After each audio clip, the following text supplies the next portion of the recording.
Today on the program, guest Angus Bradford and a myriad of questions. And we learn that Fat Man has a difficult choice to make every morning when he gets up.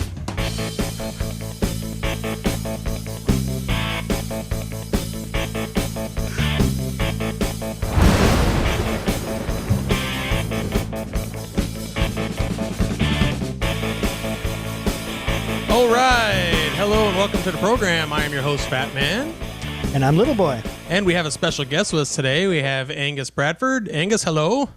Hello, how are you doing? Good, good. And we do appreciate you coming on the show today. Thanks for having me on. No problem. Little Boy, how was your week? Week's been great because I finally figured out how to fix my phone. Oh, your iPhone. I forgot about that. Yes. When we last left, it was not working. It is unbelievably warm in here tonight. Yes, it is pretty hot. Oh, my gosh. Angus, how was your week? Oh, not too bad. Not too bad. Working hard as usual. Angus is a political analyst, and which is interesting. We talked about it earlier. Is Angus can go both sides of the aisle, correct, Angus? That's correct. He goes both ways? No, explain to us a little bit about how that kind of consulting would work, Angus. Well, it just depends the situation that you want an analysis on. I come in and I take a look at the different variable elements, the political climate, the financial, economic aspects, and depending on what, say for example, you want to know whether or not wheat will go up or corn will go up, we're going to look at different things that are going on in the country, the political subsidies, whatnot. Yeah, the climate and the politics and the job market and so forth, whether people are running to McDonald's. McDonald's is one of the biggest buyer of corn products in the world. Really? Oh yeah. They use tons of stuff. Anything that's sugar-based has got corn a serious syrup. amount of corn in it. Yeah. Oh, that's right. Yeah, corn syrup. They put corn syrup in everything now. Just about, yeah. I heard they're going to change it to corn sugar. Yeah, plus they use the corn to fatten the cattle for the beef and Right. so forth.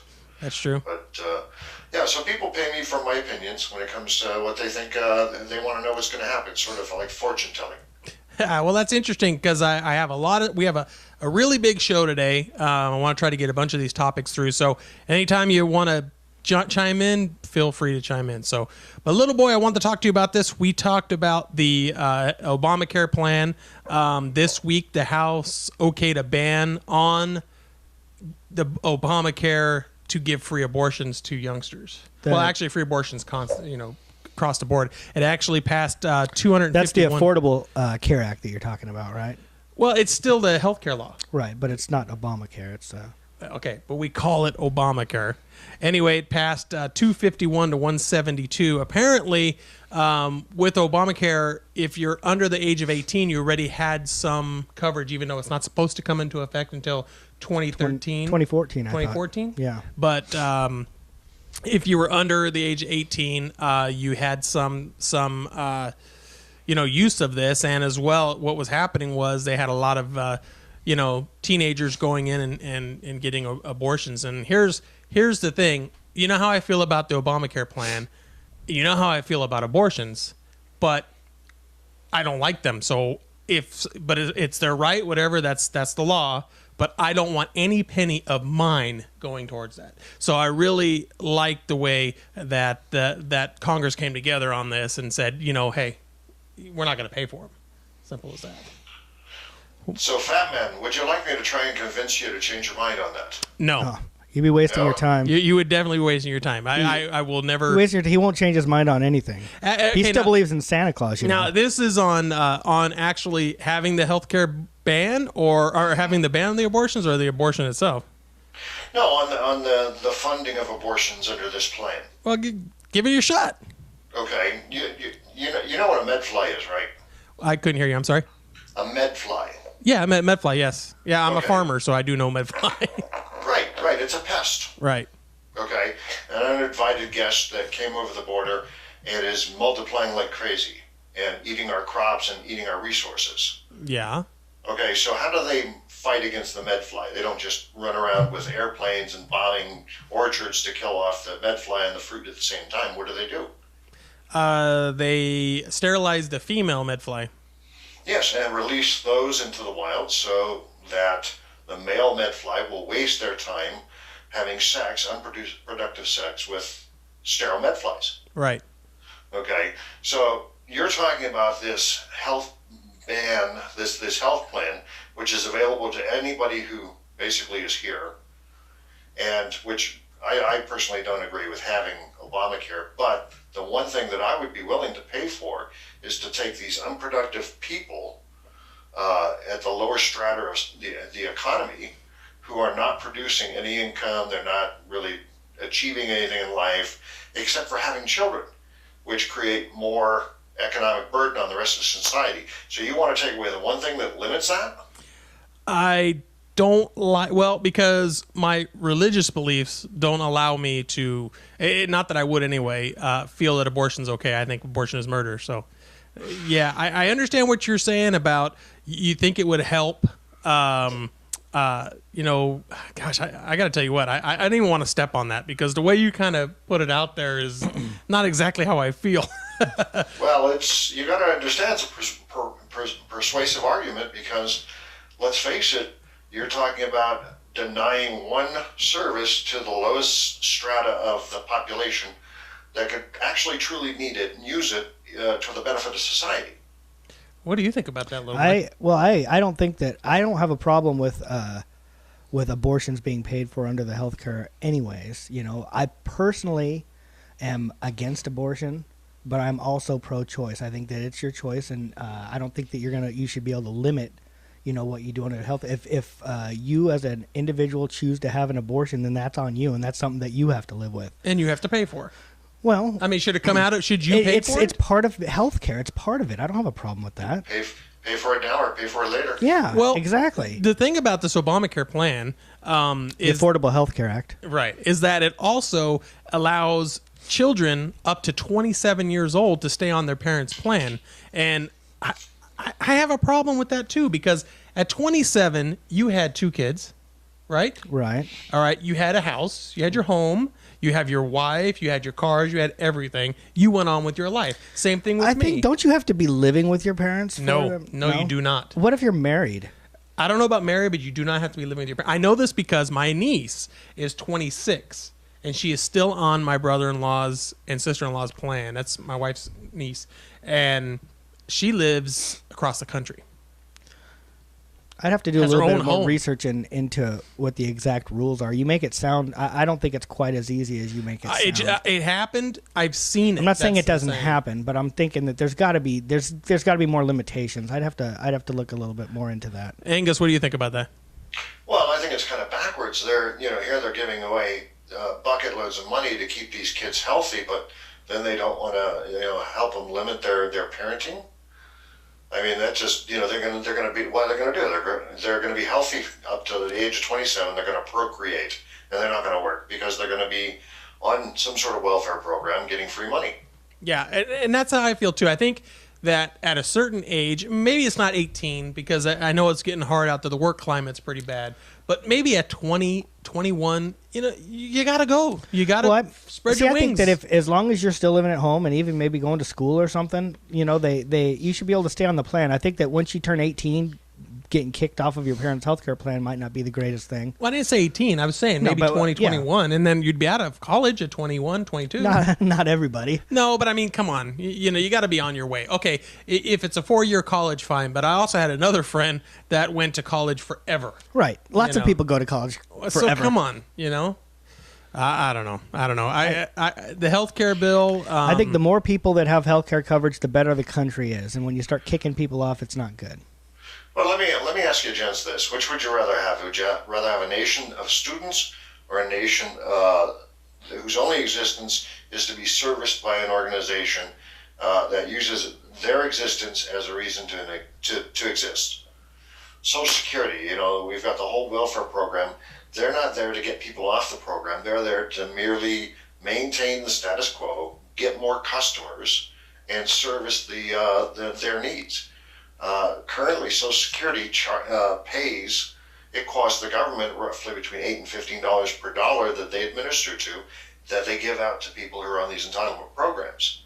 I would rather have students who are productive and raise the intelligent quotient of the general population. Plus, their talents tend to stay here in this country rather than leaving to go somewhere else. I agree with that, and I also think that, I mean, we can get into a whole bunch of different things. I've been listening to a lot of people talk about we need to do a better job of making college available, making college available and college affordable for people. And they're talking about like the largest debt that most people have right now is student loans. You graduate from college and you got a mortgage. Do you know that and no house? 70% of the new students currently registered in the United States are not from this country? Yeah, we talked a little bit about that. We talked about that last week. Yeah.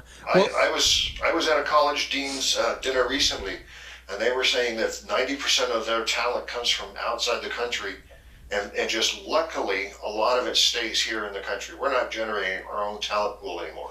We're importing it from somewhere else. There has to be both, though, Angus. There has to be ditch diggers, and there has to be thinkers. Of course. And I'm going to go back to your earlier question that you had asked. You had said, I'd rather be a nation. I don't want either one of those. I'd rather be a nation of, if you want to be a student, great. But if you want to be a ditch digger, you got to have balance. Because you have to have everything. If you become look what's happening in Japan. Japan's having an issue because they don't have the ditch digger population. And so what's happening to them? They're falling apart from the inside out. You got to have everything. You have to have everything, And no, I don't want everybody on the government, payroll, trying to keep it clean. But at the same time, you can't have everybody going to college and then everybody getting mommy and daddy to keep them on their insurance. So I want to move on to our next subject, though. I do. That was a good subject. We got to keep rolling. I just wanted to finish with, like I said, I think that overall it's better for us as a country. The more people that have health insurance, the better overall we are. And when you don't have people on health insurance, you end up paying for it later. They don't get the stuff done that needs to be done early, and you end up paying for it later when something catastrophic happens. All right. Some states are adding assets to food stamp qualification. This came out in the USA Today, actually.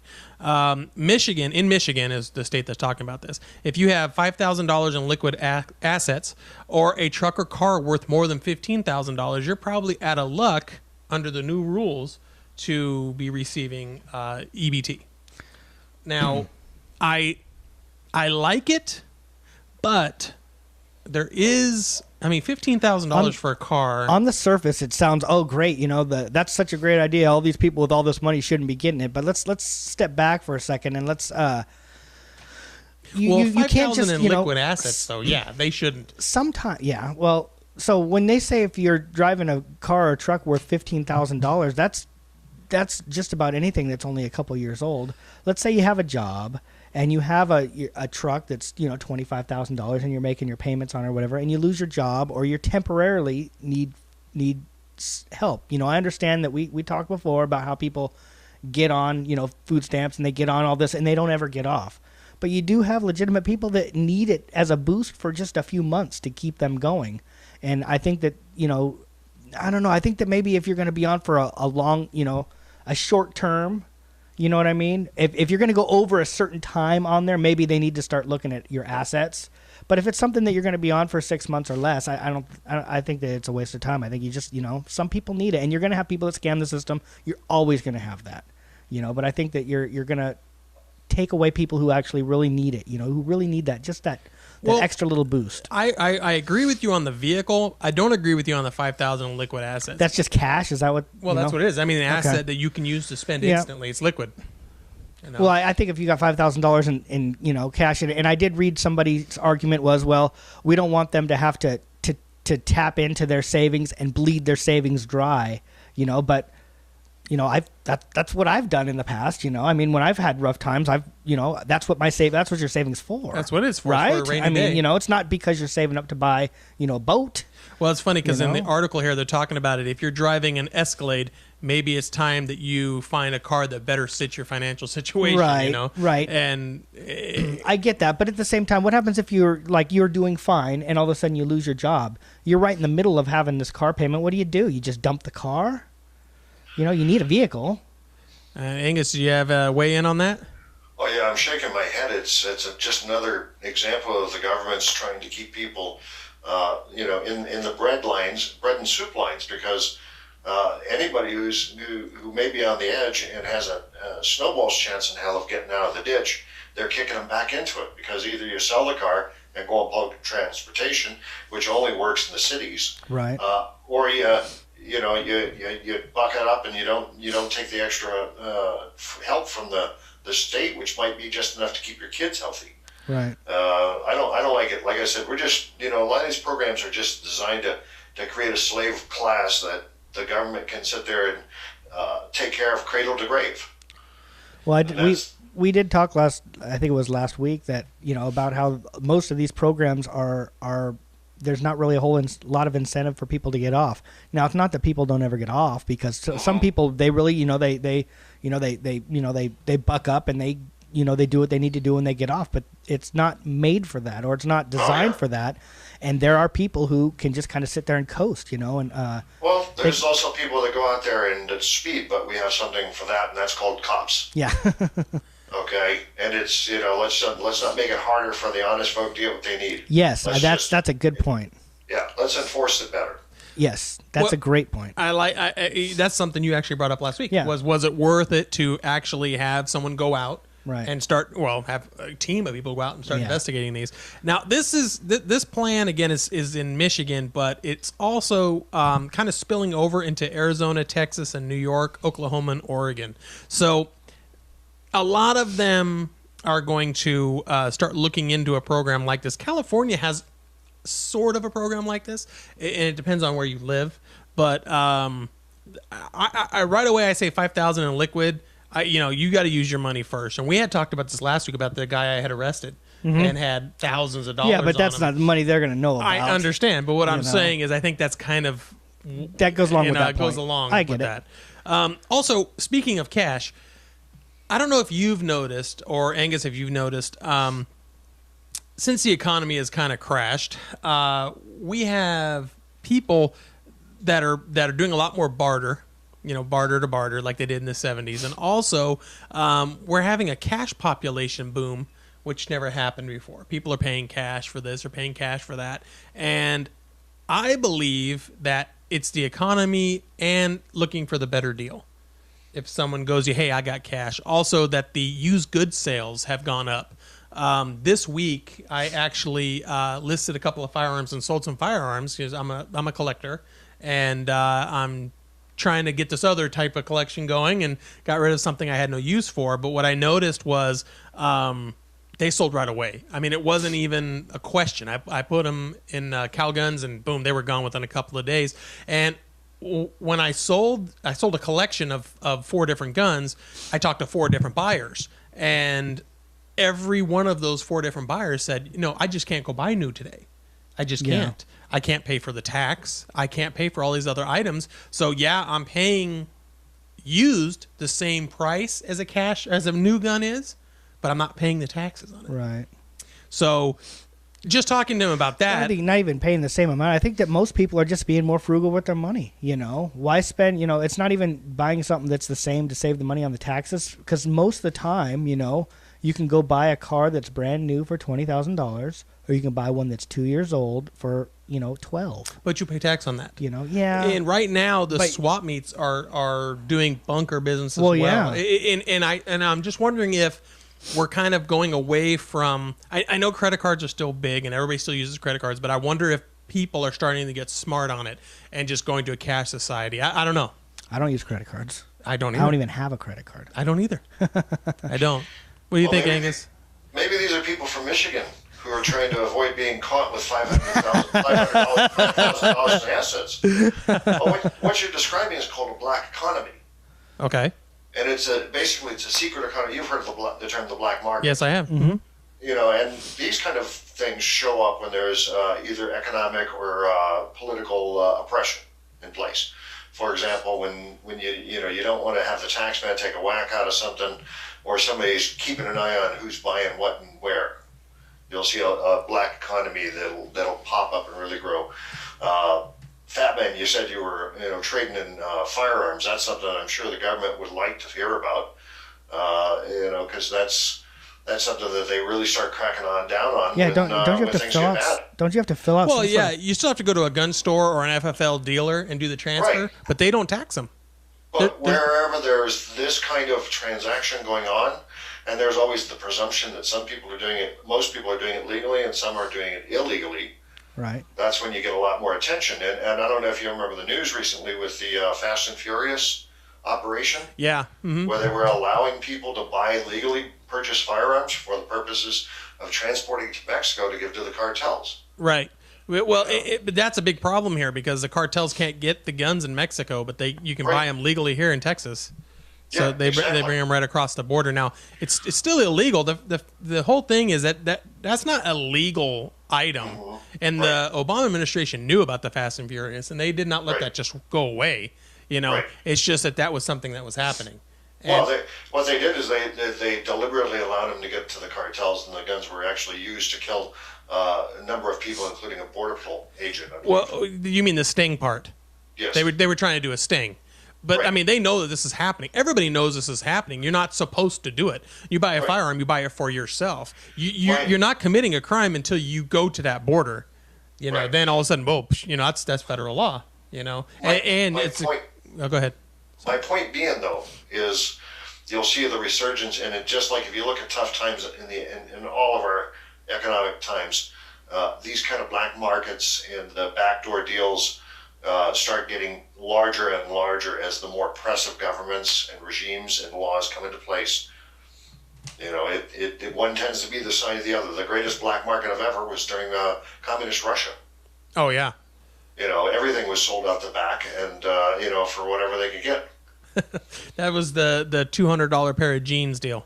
Yes. Yes. So, well, I don't know how I don't know exactly how it's going to pan out, but I do believe we're kind of working into a cash economy. And if you want to call that a black economy, that's fine. But I think we're working towards that way. I know that I use cash for as much as I possibly can to get the best deal. Yeah. And if you look on Craigslist, is something I use a lot, or eBay. Well, eBay is not as much, but Craigslist, you know, it says on there, cash deal. Cash Right. deal. Everybody just wants cash. They just want cash. Well, most people in situations like that want cash because they know that it's good. Well, that's true You too. know? That's true. You When gotta you're trust. dealing with somebody that you don't know, you know, nowadays you can't trust them. No. I mean, even when they hand you cash, sometimes you can't trust them.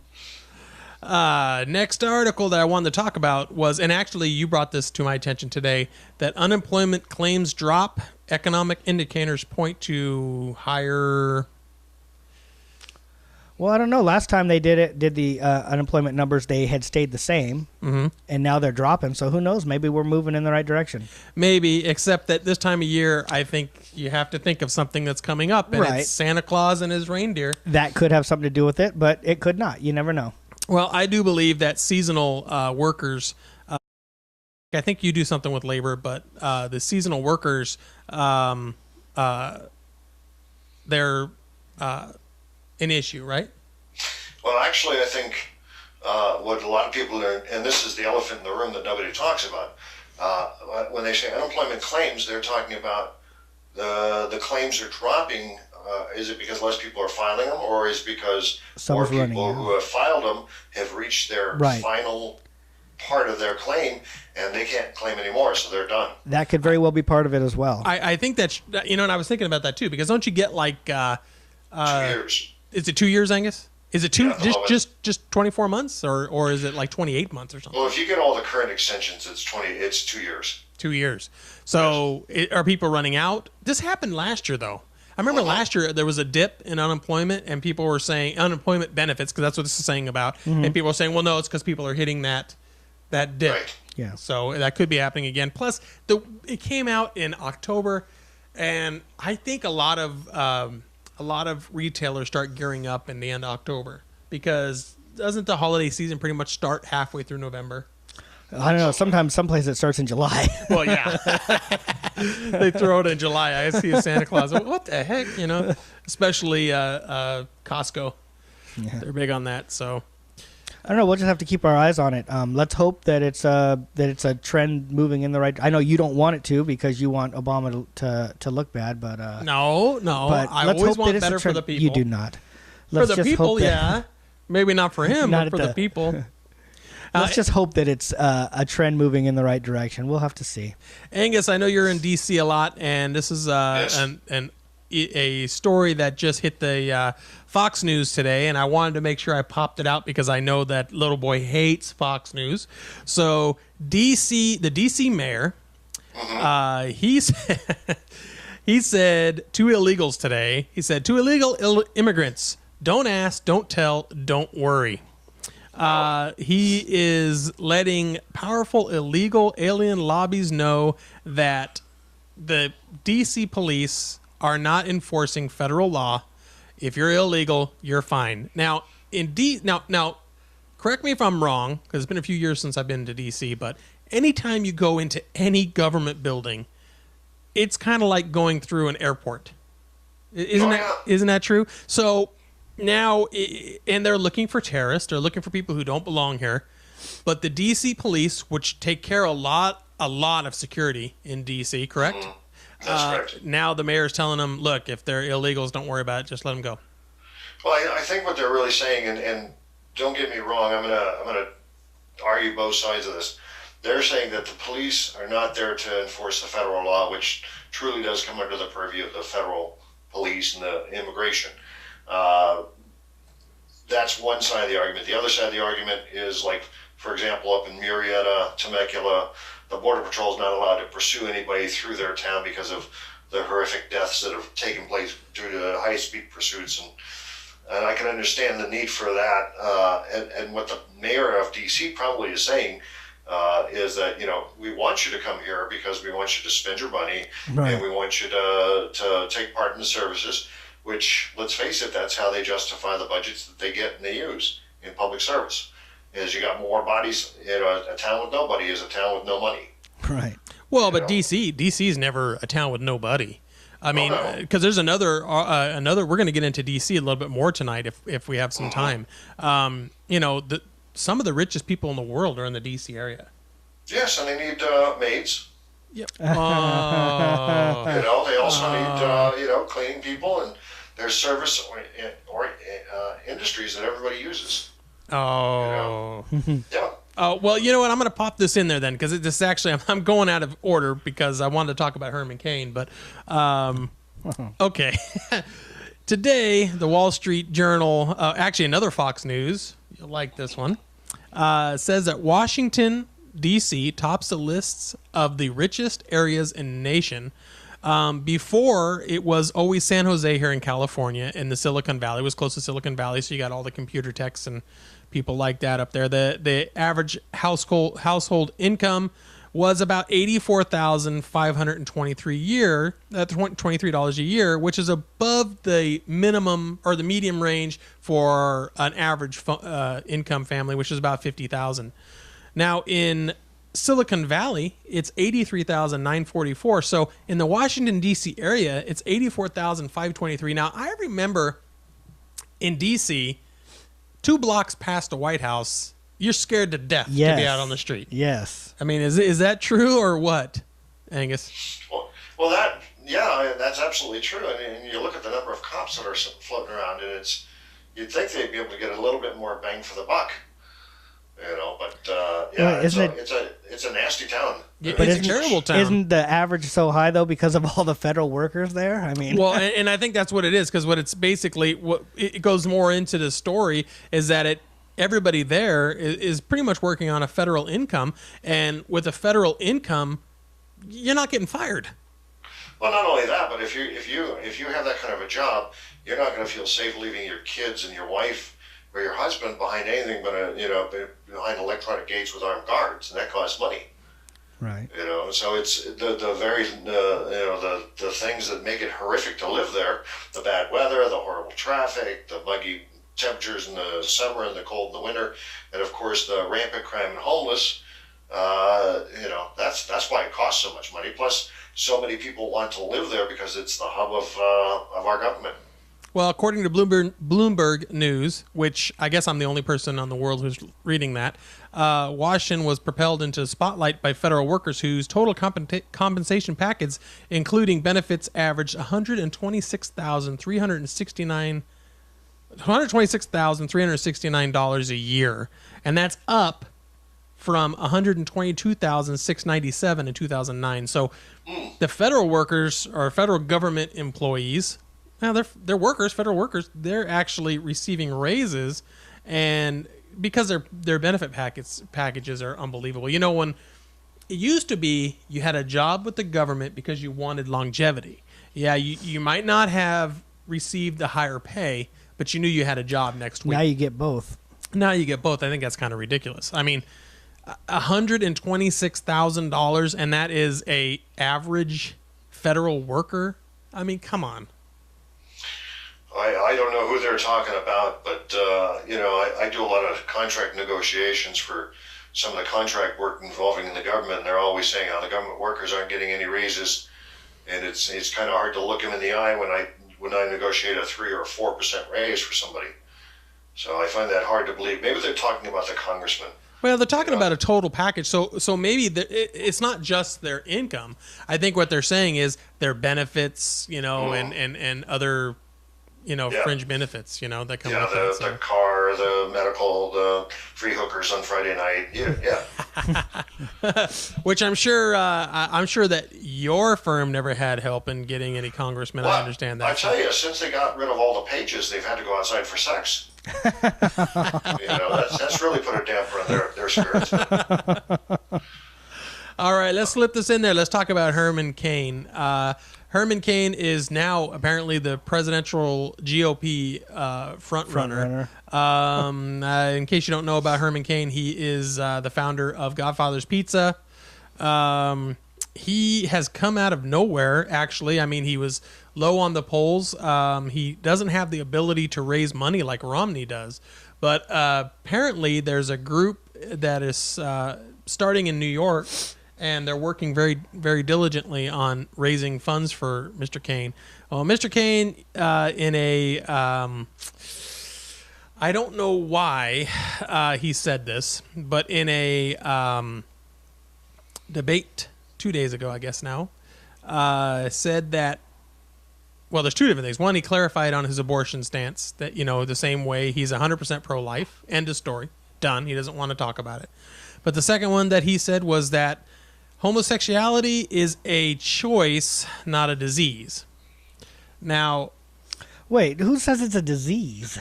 Well, not a disease, but people say that it's a... Well, I say people Jeez, say that wait it's not a choice. It's just what you are. Just what you have. It doesn't even happen. You are. I don't know where I stand on that. I don't know. Angus, I'd like to hear where you. I'd like to hear where you stand on that. Do you think people choose to be homosexual? Yes, I do. Really? Yeah, I think do you so. have to every morning make a choice to be heterosexual? No.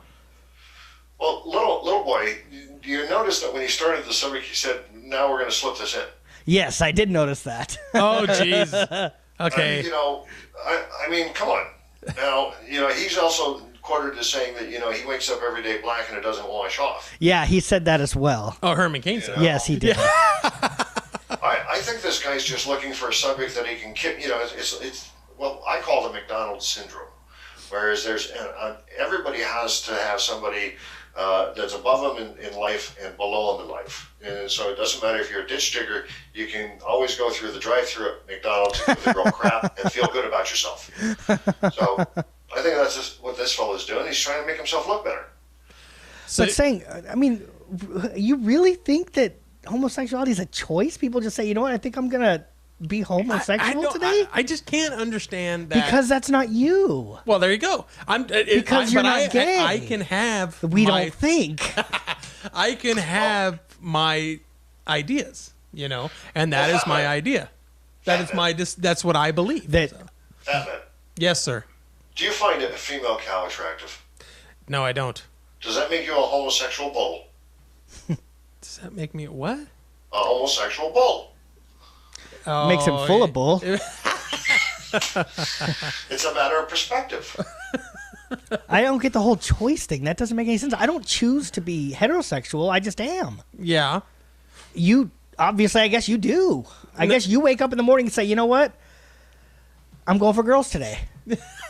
That's today. Tomorrow, maybe I'll be feeling like I want a dude. No. Then how can you say it's not a choice for you, but it's a choice for somebody else?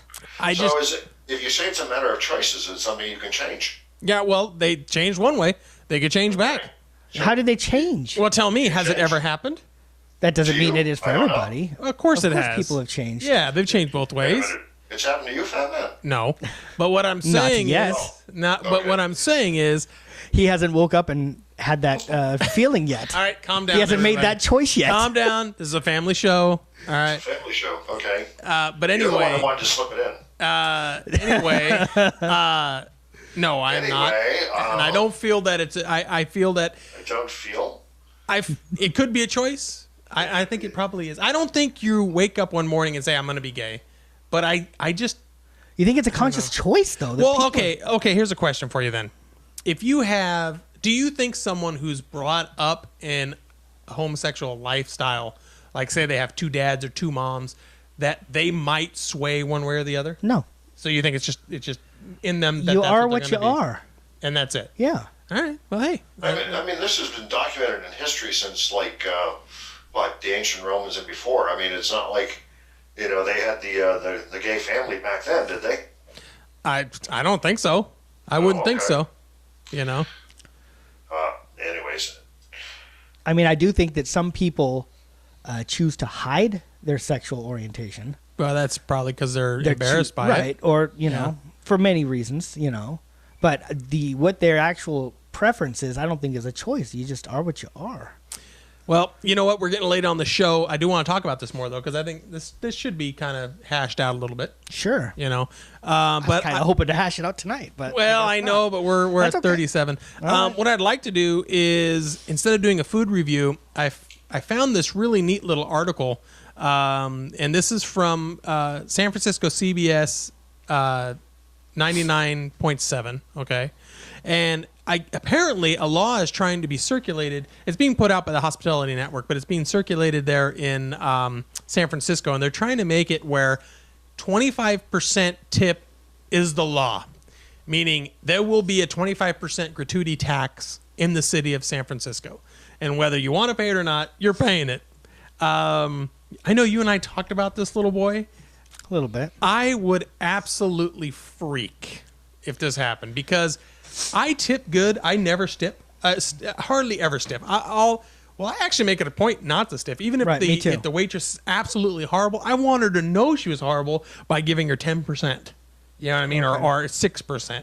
Hey, you did a terrible job. You did 6% of your 20%. Does that happen a lot, really? You No. get somebody that gives you... No. I mean... But if it does happen, I want to have the ability not to tip 25%. And 25% is a lot. 25% seems a little bit high to me. Here's the issue. I don't have a problem with them putting a standard mandatory tip on there. I understand that most of these people are working for minimum wage and they live off of their tips. And when you go and you sit down and you get served at a restaurant, they deserve a tip. And there's a lot of people out there that absolutely just are cheapskates and stiff people on that. Well, I got here's a suggestion for you, and bear with me for a minute. I would propose that the 25% tip was split with the restaurant and based on a rating system. For example, everybody rates the waiter, and based upon their average rating, that's the percentage that the customer actually pays, and the restaurant pays the other half. That way, if they keep a lousy waiter on, it's going to cost them more and more. I like that. I just don't want to pay the 25%. So are you saying that in time...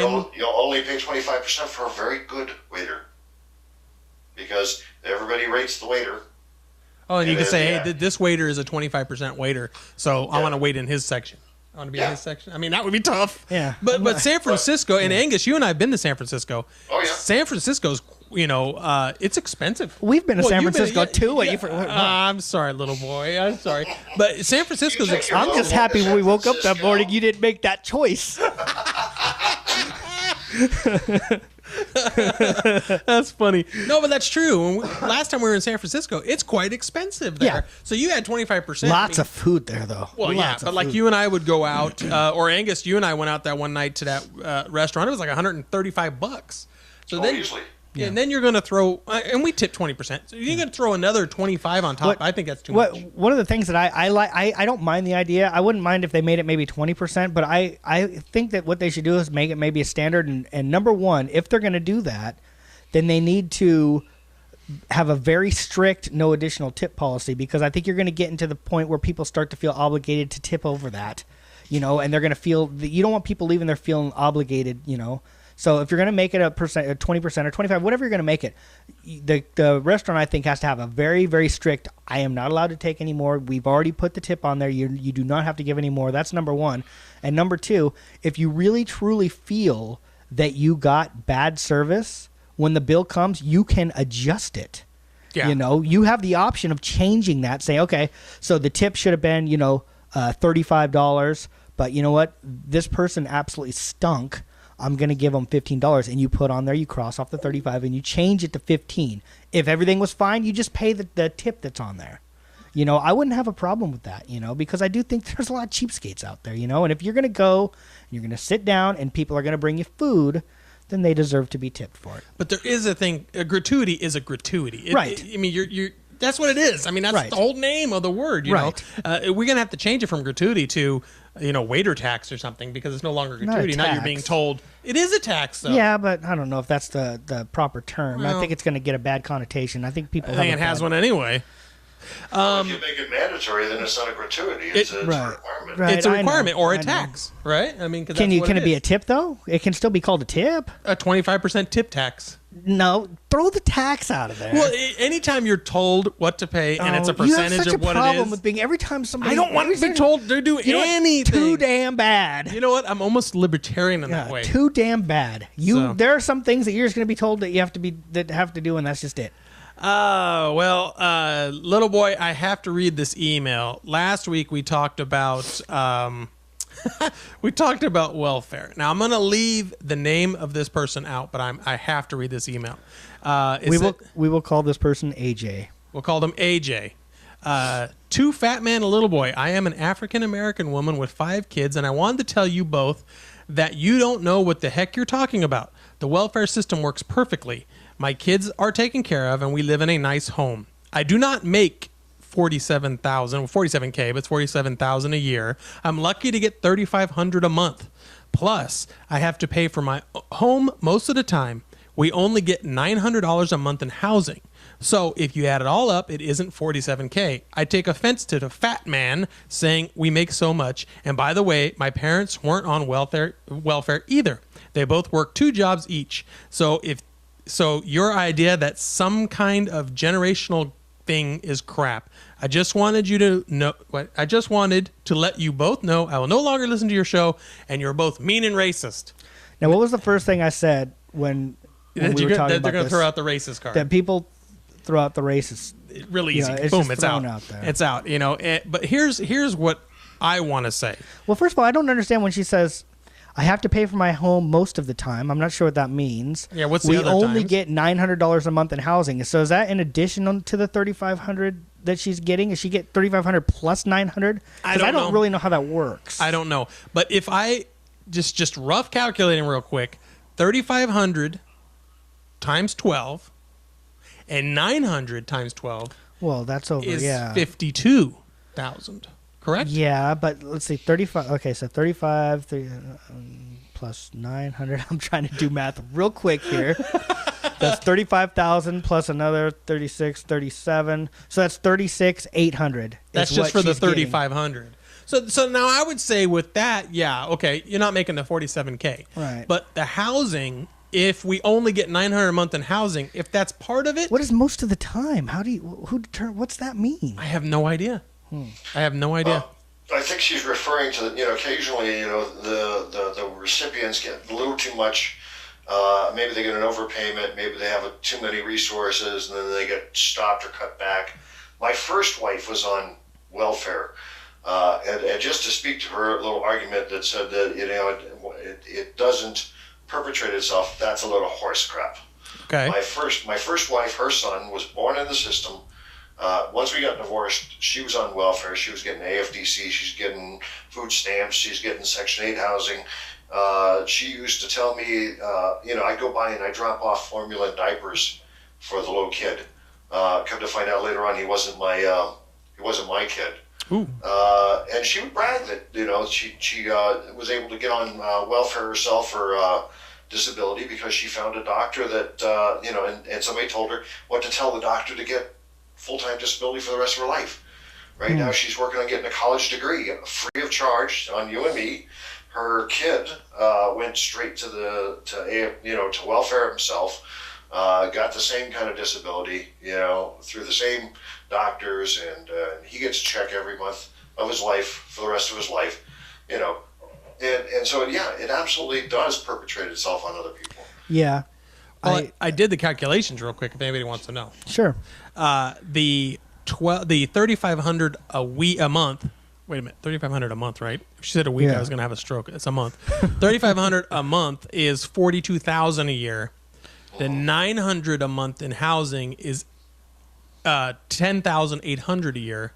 Yeah, that comes to $52,800 a year. Well, you're not even counting in Medi-Cal, Medicaid. Right. Now, yeah, I mean, and I know that's all in there too, right, Angus? And Angus, you worked. I know you didn't want to talk about the campaigns you were just working on, but you just worked on a campaign, didn't you? And it had to do something about welfare, or no? Am I wrong on that? I don't remember. No. Okay, never mind. Oh no, I don't. No, I do unemployment. Not, okay, welfare yeah, selection. right. Well, did you know that unemployment's actually part of the welfare? We found this out last week. Yeah.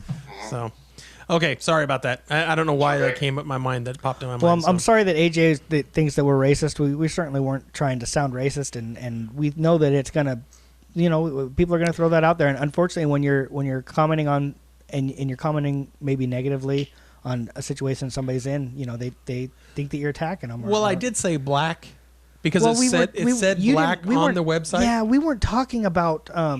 We personally weren't saying black people this, black people that. All you were doing was just reading stats. Yeah, and it didn't say African American. It said black. Yeah. So, and then she made it a point in her thing to say African American. So maybe that's where it comes from. I don't know. Are a bit too sensitive about that. I AJ, think. if you're listening to this, which I have a feeling you probably are. Even though you said you never will Even though you again. said you wouldn't again. No. We're not racist. We were just putting out the news as we saw it. Right. I do not apologize for anything I said, that's for sure. No. So. Well, I want to make one last challenge to AJ, and as she says in her email that the welfare system works perfectly. Yeah. Well, it works perfectly for her, Okay, maybe that I can agree with. Yeah. Well, because that's what she's saying. It works perfectly. It works perfectly for her. Well, yeah, but all of that doesn't look like it's too much of an incentive to get AJ off of welfare, and I think that the whole design it should be to get them off. It should be a temporary thing, not a lifestyle. 42,000 alone. Even if it was just a 42,000, you can live in San Diego on 42,000 without having to pay for healthcare. Yeah. Well, yeah. Of course you could. Yeah. And we as a family, things are really tight. We pay for our healthcare, and that's a large portion of what we're paying is our healthcare. And could you make it on 42 without having to pay for healthcare? Absolutely. Me too. As Michael Scott would say. Michael Scott. Oh, we have that guy. Matter of fact, yes. We should tell our listeners about this. We are going to do a show on TV shows and movies. Yes. And it's going to be like a little insert show. It's not going to be one of our weekly shows. It's just going to be an insert show. Just a fun show. A fun show. And then right around Oscars, I want to do it. It'll be the entertainment spectacular. I think, oh, man. I got some ideas. We'll talk about it in post-production. Yeah. So, okay. I just, you know what? We've been a little long. I wanted to thank everybody for listening to our show. Angus, I wanted to thank you for coming on today. Yeah, thank you, Angus. Thank you very much for having me. Yeah, no problem. Anything you want to talk to the people about? No, not at all. I look forward to coming back on, and I'll tell you a Gaelic phrase of Gurla me Lamago, which is welcome to my home in Irish. Okay. Well, thank you very much, Angus, and let's give out some of our information. You could always get in touch with us at comments@fatmanandlittleboy.com, and we want to thank AJ for sending the email. We actually received a bunch of emails this week. It was great. You could also send us a voicemail at 858-522-9164. You could always get us at fatmanandlittleboy.com. Download us on iTunes. And, of course, our YouTube page is PMLB Enterprises. No spaces. Make sure you PLMB Enterprises with no spaces. No spaces. That's our YouTube page. We also have a Twitter account. That's PLMB Crew. We have 2 new Twitter accounts, one for Little Boy, one for myself. But I was on it a little bit today, but time really got by me. So Facebook page, of course. Yeah, well, I posted a nice cartoon on there today if anybody's interested. do I want to look at it? Yeah, of course you do. All right. Well, we want to thank everybody for watching this show and listening to our netcast. Again, thanks to Angus. I'm your host, Fat Man. I'm Little Boy. And we'll see you real soon. Take care.